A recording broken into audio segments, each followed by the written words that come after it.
account for their personal health ordinarily. How would all of you, me, and others, how would people want to account for people's personal health? Is there an exception, by the way, in this world? Is there anybody? Well, first of all, there is nobody who lives forever. Secondly, even for anybody's life, whether short or long, you have to manage all these issues as human beings. Well, but when it comes to politics, maybe this is not taken into account. In fact, some of my personal health problems might originate from managing you people.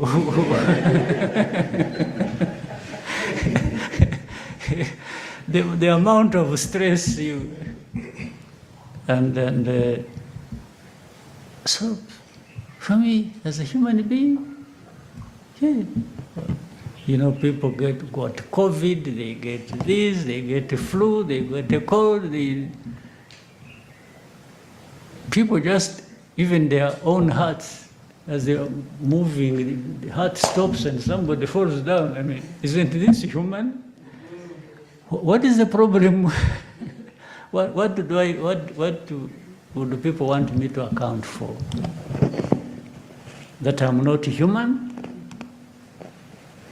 Even if those, you call them the hateful people who, I mean, the kind of politics. You know, the very person might be talking about somebody or talking about me and wishing me everything bad and say, wish, you know, he has actually died and died. And then by the time you see me, he's actually already dead himself. And which has nothing to do with me, just because these guys are human beings. Like, so, I mean, it's, yeah, but this is the kind of politics I think, I hope we got liberated from ourselves as a nation. It's even beyond stupidity. It just doesn't make sense. Have you ever had anybody, I mean, you can rejoice even when they're carrying somebody in a coffin going for burial. You can have that moment of rejoice and say, aha, turamukize, and so on.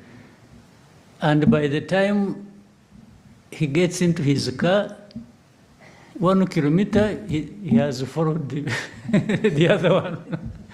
So I don't understand the logic, the politics, or anything at all. So anyway, at least you raised the question. Rest assured, it is me sitting here with you.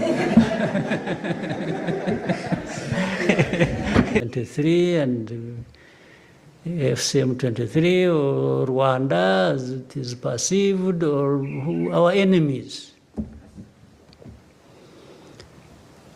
And that then people would just be attracted to that, take it, and address the problem the way the government of Congo saw it. No, but the Trump administration kept looking at a combination of these three matters that need to be addressed: the political, the security, and the economic. While in some other people's minds, it was just economic. You want a deal, you want money, you want minerals, you want please take it, but and save us from these troublemakers, even if it doesn't address the problem. depending on how they see it. So I'm sure that is what is still affecting and maybe will affect the implementation, because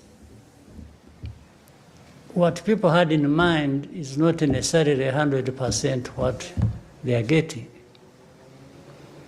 But in addressing any problem like this one, it's give and take. You don't get 100% what you want, because there are many parties concerned with the problem. Each one maybe gets a piece of what they wanted, another gets a piece of what they wanted, and together stability comes out of it. So for me,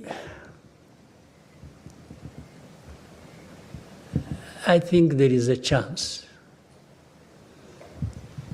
that we may get somewhere with that. And why I asked the previous question, the other question about the previous handling, the different administrations handled this matter, it was like actually there was less caring for how to deal with this matter than we have now. Because for them, it would just be, M23, sanctions, Rwanda, and that's it. But how do you handle things like this and expect? I don't think they have even learned from history. In fact, it is the same people also who failed in those years that, and now because we talk to many of them, it's like, yeah, but what do you think about this Trump thing? You know, we see, but, and it's like they don't even hide the fact that they are disappointed because they are not at the center of it. It's like, what do we have? For us, what do we have in it? And I tell them, but that's none of my business. You were here all these years doing nothing except doing the wrong thing. Because I asked some of them, when you really went all out and were sanctioning Rwanda, sanctioning M23, praising the other side, and then vague about FDLR, and what did you really think you were doing that would address the problem? So why would you be asking me anything? You should have asked me that time. You did, I explained to you, you didn't listen to me.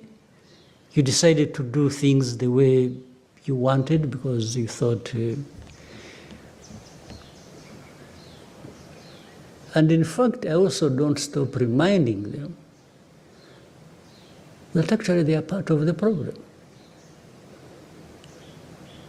The main part of the problem of this Congo situation is external, in actual fact.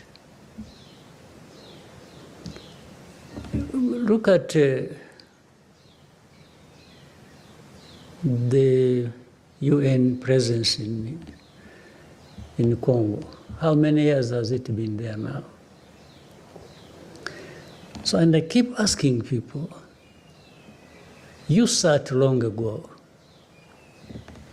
and decided to create this mission. You did. But it's a couple of decades it's been there. You never take stock of what you achieved, what you are doing there. But you keep running with the machine, keeps going. Second, coupled with that, if you look at, you have heard of something called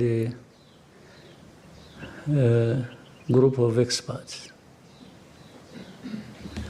who tell the stories of what's happening on the ground, who are supposed to guide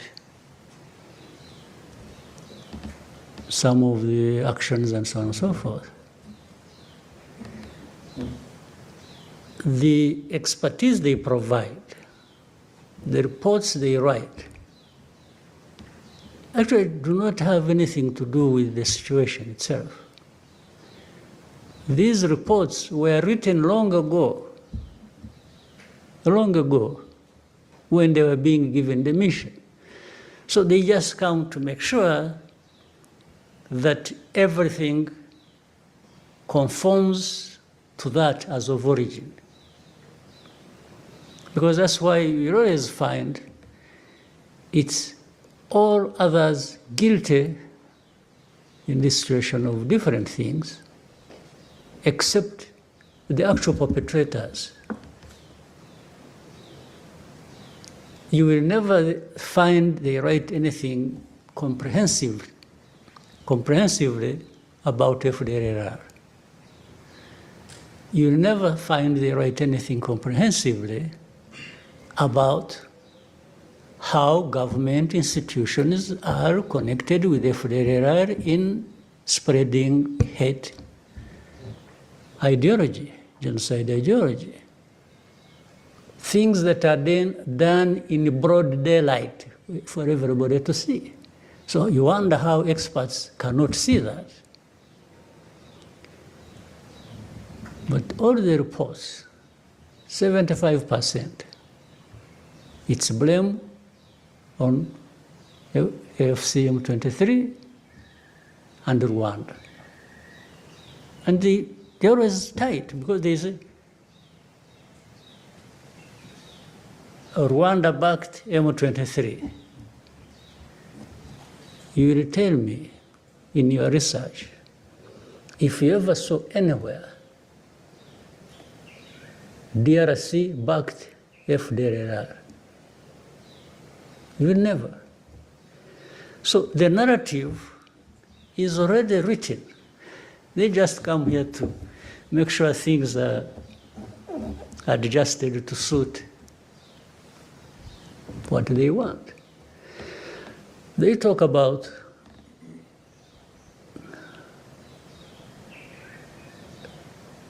minerals as the center of the whole problem.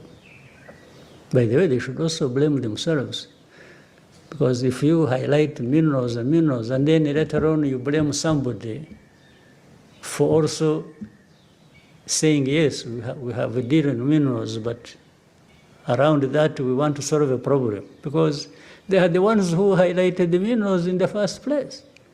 So how do they blame Trump administration for saying we got a big deal on minerals? Yeah, but you made the minerals the issue. You, the people who are blaming everybody, including blaming the Trump administration. But the way they used that, it was like Rwanda is just in Congo doing whatever, supporting M23, or even the existence of M23 is about minerals, according to them. So they keep playing, even overplaying this narrative. In the end, it works to the detriment